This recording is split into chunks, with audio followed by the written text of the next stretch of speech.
Hello everyone, I'm Jim Longworth and welcome to another edition of Triad Today. Coming up later on, our roundtable gathers and we'll see what they have to say. But between now and then, some great guest information coming your way. We'll tell you about a hidden town in our midst. It's a great thing to learn about. You're going to enjoy it. We'll also have some guests from the Girl Scouts. Tell us how girls are empowered by that great organization. And Dave Briggs will be here to update us on what's coming up at the High Point Theater. But first, we turn our attention to science, fun science. I wasn't good at a lot of science, but this is fun science, and it's Science Everywhere, which is the title of the segment and the title of the event we're going to tell you about. I'm done. I'm going to this lady here. She's going to tell you all about it. Lily Carden is, among other things, a graduate assistant of Self-Design Studio and president of the Library and Information Studies Student Association. A lot of titles. Welcome. Thank you. Good to see you. Yeah, thank you. Now, what is Science Everywhere? Yeah, so Science Everywhere, it's a free, hands-on, interactive community event that's held at UNCG.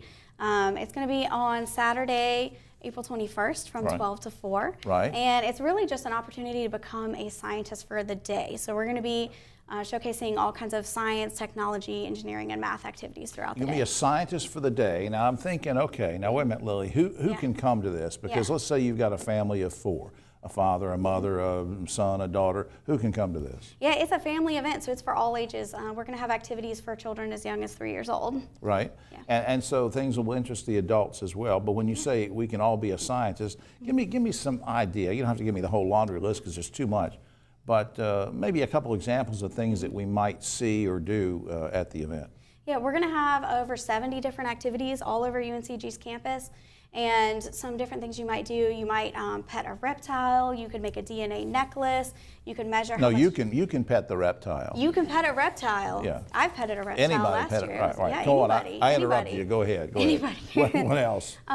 You can measure how much iron is in a Cheerio. You could program a robot. There's all kinds of different things. Wow. You can do. Yeah. Now wait a minute. Does this all happen like in one area, in one building, in one field, or where is this going to happen? Yeah, it's going to be all over. So we're going to have events. There might be events in the School of Education building. There's going to be a bunch of stuff going on. There will be things over in the Fleming Gym, all down College Avenue on UNCG's campus in the Science Building.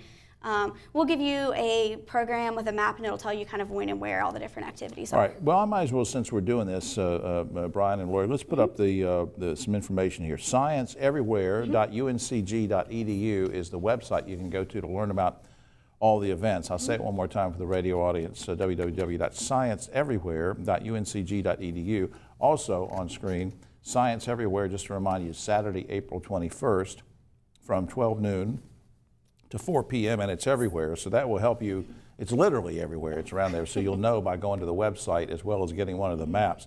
What is your, we didn't rehearse this or anything, but I'm curious, what is your goal for this? Our goal for this, just to get people interested in science and get people interested in different kinds of engineering activities that they could do. And just to also get the community out and engaged. So a lot of Saturdays, I mean, you might sit at home and watch some television or maybe watch a movie at home, but you could be out and doing something fun. Or I can watch this experiment here. Do this for me. What is this? Yeah, so these are called Little Bits, and these are little circuitry kits, and they snap together with magnets. Okay. So this one is pretty cool. This is using a motor. I've got this power button here, and I'm going to turn it on. And then I can plug in this button right here, and I've got a wire, and then this is my motor right here. Okay. So I've set up this circuit, hooked up to this battery, and whenever I press this button, it goes around. It's going to send the motor around. Man, how this about is just one example of something that you might be able to do while you're there. Isn't that neat? You've got all sorts, and you said you can do robots, and you can see how much iron is in Cheerios. I guess if you eat enough Cheerios, you can get strong. If there's a lot of... And we're going to have free T-shirts, and we'll have some free backpacks that you can get, and and you can take your projects home with you. Really? So a lot of this stuff, if you make your DNA necklace, you can take that home with you. That's cool. Now, what final question is, I don't want to put you on the spot, but what career path are you on? I am in the Library and Information Studies program at UNCG, and I'm studying to be a school librarian. Wow, that's neat. And that's changed. That career's changed a lot. Yeah, maybe you can come back sometime, and tell me about what they do in the library. That's just a neat title. Yeah. Thanks for everything you do, and I hope you have a big turnout. I know you will. Science Everywhere, Saturday, April 21st, 12 noon to 4 p.m. Thanks, Lily. Thank you so much. All right, thanks for coming by. Thank you. We'll be right back after this. Back now on Triad Today. I'm excited about this guest. This is not the guest. The guest is next there. This is the guest book. And she didn't come here to hawk the book, but I'm hawking it. It's a great book. Winston-Salem's African American Legacy. We might even have a close-up somewhere by it. It's a great book. I love these books. But the author is next to me. She's here to talk about something sort of different, but sort of along the same line. Cheryl Harry is Manager of Human Resources for Old Salem Museums and Gardens and one of the co-chairs of the Hidden Town Project, which we're going to find out about. Welcome to the show. Thank you. Good to have you here finally. Wonderful. Okay, now tell us what the Hidden Town Project is. Okay. Hidden Town is Old Salem's initiative to reveal and research the lives of enslaved and free African Americans in Salem. Okay. We have several objectives. One is to locate the actual dwellings where enslaved people would have lived in the historic town of Salem. So that's the archaeological part of it. Well, that's right? part of mapping as well, but there will be some archaeology as well. We plan to include the narrative in the visitor experience. So all of the museum buildings will be talking about these individuals. Currently, we have text panels and text boxes in the museums, in the buildings. That they can see now. That they can see now, and some artifacts as well. But it's an ongoing project, so there's going to be stuff added and as you go along. Right, we're doing research all the time. I want to make sure, because it took me a while to get my head wrapped around this. When you say, how slaves and freedmen lived, we're talking about the same folks. We're talking about that transition, and yet the conditions they lived in, and we didn't rehearse any of this, but it seems to me that what you're doing is not only valuable for learning the past, but it tells us about the economic disparities still exist today in terms of wages and other things, right? So aren't you sort of teaching the past and the present and the future? Well, that's what history does, of course. It lets us learn about the past so that, of course, we can improve the future. So, yeah, a lot of the things that we see today are results of things that have happened in the past. Well, now I didn't mean to interrupt you, but now what would be the difference, and you don't have to go into a lot of detail, but I'm just curious, what would be the difference in the way some of the freedmen would live from the way they lived as slaves, or would there have been any difference as you see the mapping and imagine what some of the dwellings would be like? Was there a difference? Would you have seen a difference? Yeah, well, some people were enslaved, of course, correct? And then you would have people who were free. So they would not actually have been living inside the town of Salem, but they may have been working in Salem as well. So even now that wouldn't have been in the 1700s, but later in the 1800s, right, where you would see freedmen working around and living outside of Salem, right? Yes, Peter Oliver is one of those people who actually come to mind. Peter Oliver was an enslaved person in Salem. He joined the Moravian Church, became a full brother. Okay. He was given a plot of land just outside of the town of Salem. If you know where the downtown middle school used to be. Yeah. Okay, so that's where Peter Oliver's farm was. And there's still, you can see, now some churches have been restored, like the St. Philip's Church.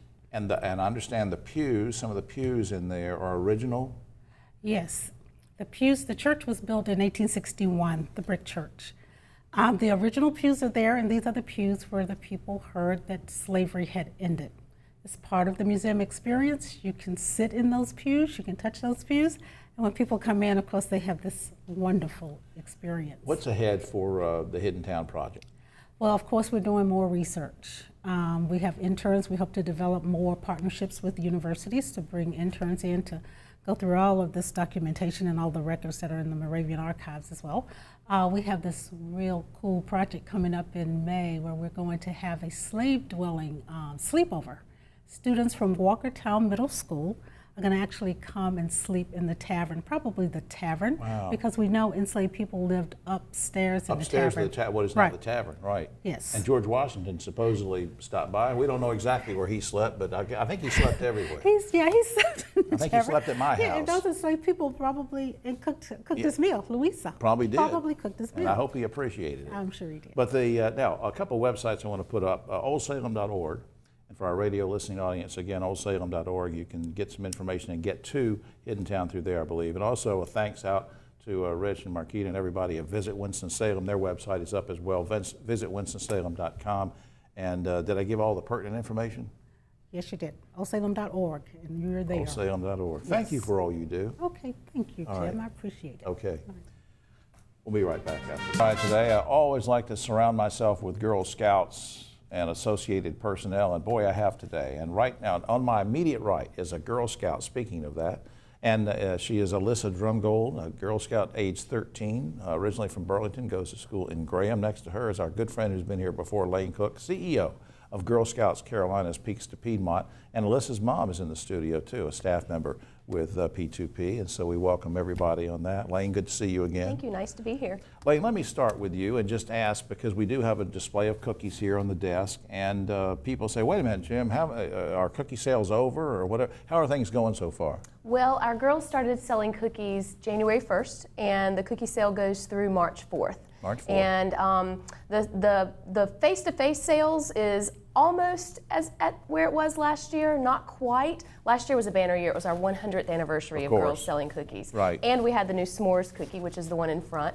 Right. But this year, we have almost quadrupled our online sales. Wow. Yes, so our girls are sending emails to everyone they know, and people are responding. Social media, as the young folks say. It's the way it See, is. I'm trying to learn these terms and everything. Alyssa, now what was your personal goal for numbers of boxes or whatever you were trying to sell? My goal for selling Girl Scout cookies this year is to sell over 500 boxes to help 500 boxes? Yes. Holy mackerel. And of course, Lane, that's the kind of stuff people must realize goes to help what? Our cookie sale goes to help our individual troops. It helps send girls on fabulous travel destinations. It also helps our council overall provide excellent programming for our girls. And one thing I want to say about cookies, it's not just that the cookies taste good. It's not just it's a fun thing to talk about. But Lane, cookie sales and getting involved with this really helps the girls in what ways? I think Girl Scouts is all about building girls of courage, confidence, and character.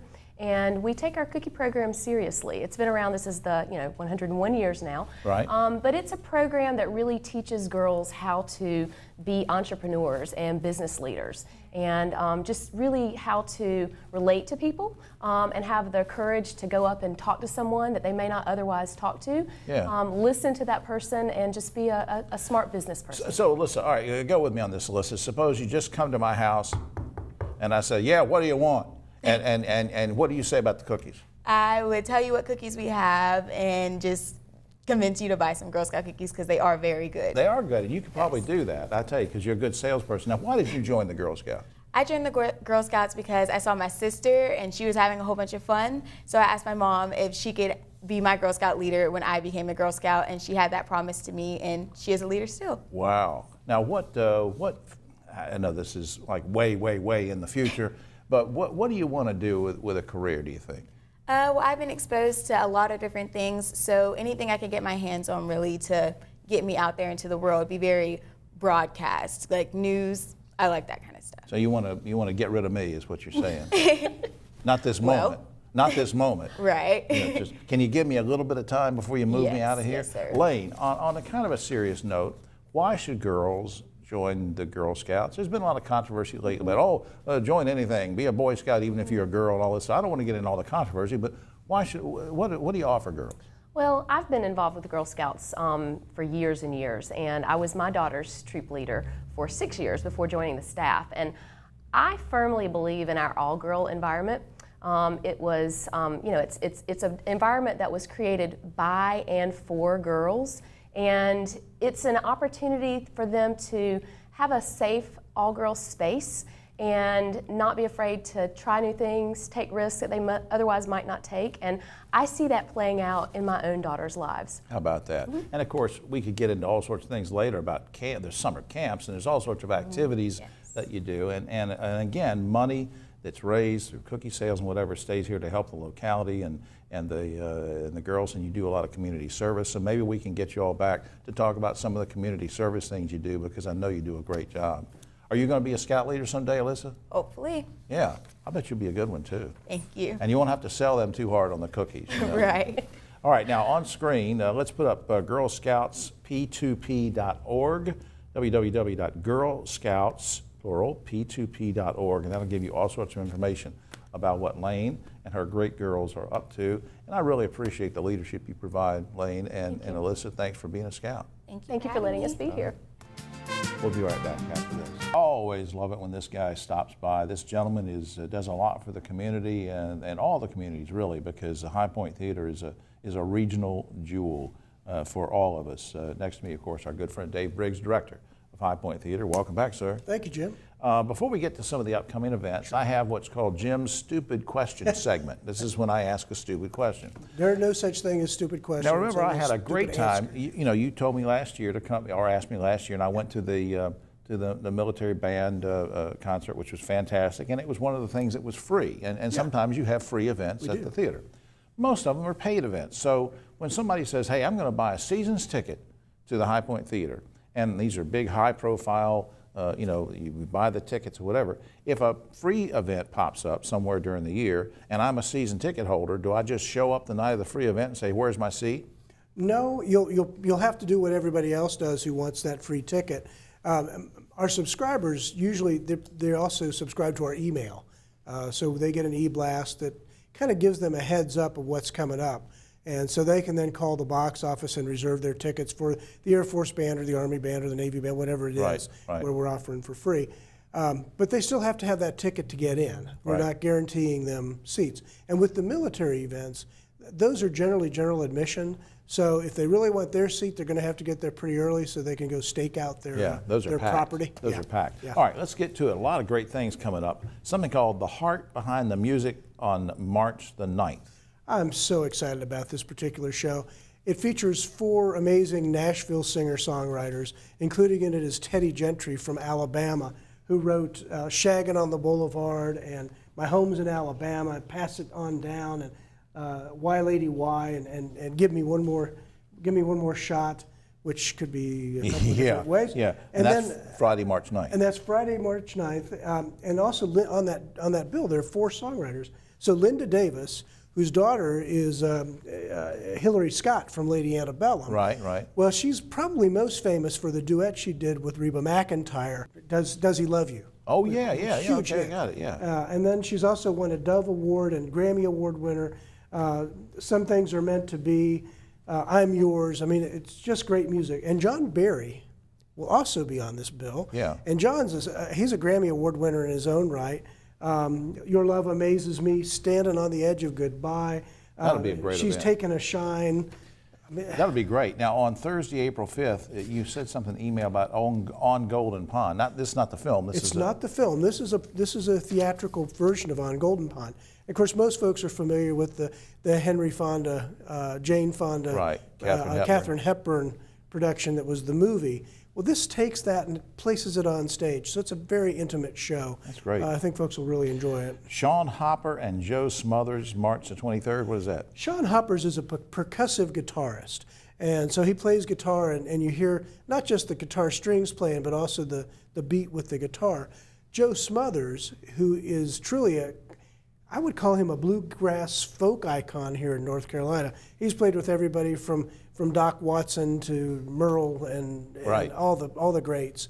And they're joining forces together, so there's going to be some songs and some bluegrass picking. I can't say it. No, that's wrong. I can't say anything. Bluegrass. But now on April 24th, something called Black Violin, which is either a black guy playing a violin or a white guy playing a black violin. I'm not sure what that is. What is that? Actually, it's 2 African-American classically trained performers. They grew up together in South Florida. One plays violin, the other plays viola. Now, the cool thing about this show is that they're playing classical music mixed with jazz, mixed with hip hop. Wow. And they are phenomenal. Just with the 2 instruments. Well, just those 2 instruments, but they've also got a hip hop DJ, and a drummer, and a little horn line. It's a phenomenal show. Sort of Ferranti and Teicher on steroids. It's different. It's an updated. Okay. Except strings. Except strings. All right. Double Treble. Very quickly. Double Treble. Two young African Americans who play 4-hand piano, which means that there are 4 hands on one keyboard. Wow. And it's a mixture of classical and comedy, a little Victor Borge-esque, for those who are old enough to know what that is. And next time we'll talk about Dawn Wells from Absolutely. Gilligan's Island, and you can see that on highpointtheater.com and all the other things, box office 887-3001. There's so much going on. We are a busy place. Dave, thanks. And when we come to you next month, we'll talk about Dawn Wells. You got it, Jim. All right. We'll be right back after. Back now on Triad Today, just about time for the roundtable, and I want to thank Ursula Dudley Oglesby for this beautiful Dudley's book. You can't really see it too well. You can see the gold type in there. It's like a 50th anniversary think it's a beautiful book, and thank you very much for You're that. very welcome. Thank Speaking you. of that, let's introduce the panel. On my right, but always the political left, Ogie Overman, the great journalist broadcaster next to him. Ursula is sitting next to him, of course, president and CEO and top attorney, and she's the everything at Dudley Beauty Products. And speaking of everything, Mr. Everything, Keith Granberry, who is founder of Helping Hands Consultants, in the business of helping people get registered to vote this year, which is great. Guys and gals, before we get to our topics, I want to start on a sad note. A few days ago, Reverend Billy Graham passed away at age 99.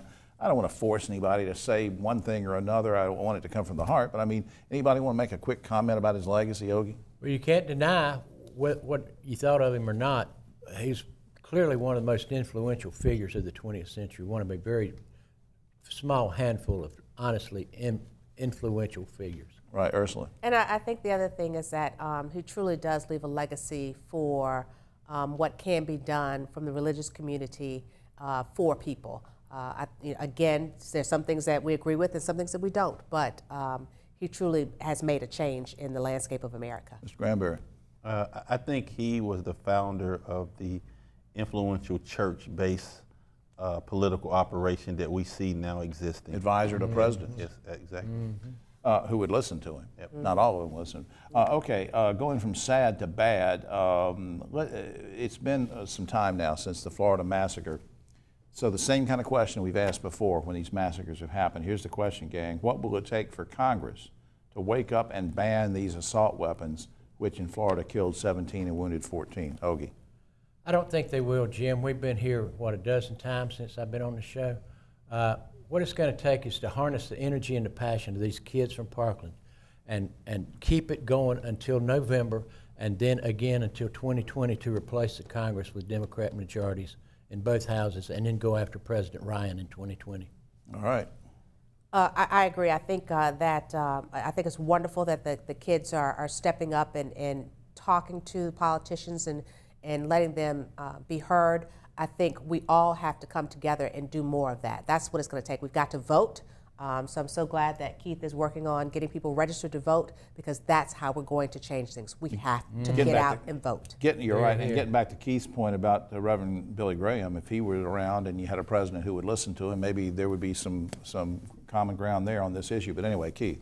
Well, I think the issue is empowering folks and people in communities, specifically communities of color, to vote, not just during the large elections, but in these local state elections where people are being voted in with policies that are in direct conflict with the people that they're serving. Absolutely. Now, meanwhile, a North Carolina Republican lawmaker, speaking of that, this one from Cabarrus County, wants teachers to start carrying guns to schools.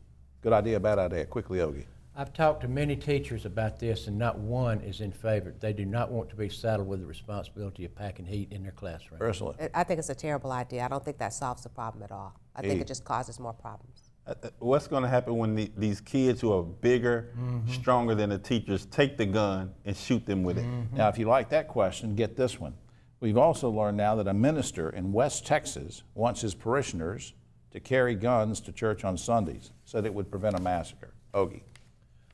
I can't even dignify that with a comment, Jim. That is so ludicrous. It's just pitiful. Ursula. That's sad. It's sad. Keith. I mean, there's no words for that. I mean, how is he going to predict a massacre when everybody's carrying a gun? Who can he tell is going to shoot the person? Because Absolutely. everybody's bringing a gun. Absolutely. It's crazy.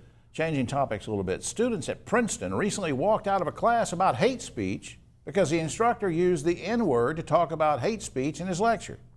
Did the students act appropriately, or did they overreact? Ogie. Well, I got to say, if there were ever a venue where that word would be appropriate, it would be a class in hate speech. I mean, that is the epitome of hate speech. You okay with them walking out? I think not really. Ursula. I mean, based upon what you said so far, walking out I think seems a little extreme. I don't know the tense or how he used it, but if it's a class on hate speech, I think it's important to bring the words out and talk about what the words mean. I mean, one of my law school professors wrote a whole book on the N-word. Right. And the group of us read it in a book club, and I think it was very powerful for us to read that. Yeah, I've got that book. It is a good, Keith. I think that the word specifically and the history behind it needs to be told. the story needs to be told, why that word was used, in addition to other hate speech. And I don't think that people from these schools that are privileged anyway, they should not shy away from learning about the history that they need to know about. Maybe a little place. oversensitive considering it was a hate Absolutely. speech class. All right, on a lighter note, I guess, Arby's says it wants to start serving beer at all of its restaurants. Thinking about it. You guys okay with that, Ogie? You don't have to sell beer everywhere. You know, change it. We've got the hops. Yeah, that's right. The meats and the hot. Ursula, No, not necessary. Stick to the milkshakes and the roast beef sandwiches. you don't want to be a Keith. No. I'm okay with it. I Yeah. mean, they sell it everywhere else. Why not in the fast food place? Well, finally, speaking of spirit, scientists say that mice who drink tequila lose weight. Guys and gals, have you ever lost weight from drinking tequila? Ogie. Back in the day, I was down to about 120 pounds. It was not a pretty sight. Ursula. I would know. I've never had tequila. All right, so Yeah. you can't tell. No, I can't Keith. tell. I didn't lose weight, but I lost my mind. Well, that still holds. That's still true. Still there, isn't That's it? still there. He's still Yeah, lost his that mind. is. Well, for all of us here. For all of us do that. Scientists say that penguin poop makes excellent fertilizer, which may explain why Batman's lawn is so green. Oh, my goodness. You know, the penguin. Yes, yes. Batman. Yeah, Okay. right. For all of us penguin poopers here on Triad Today, I'm Jim Longworth. We'll see you next time.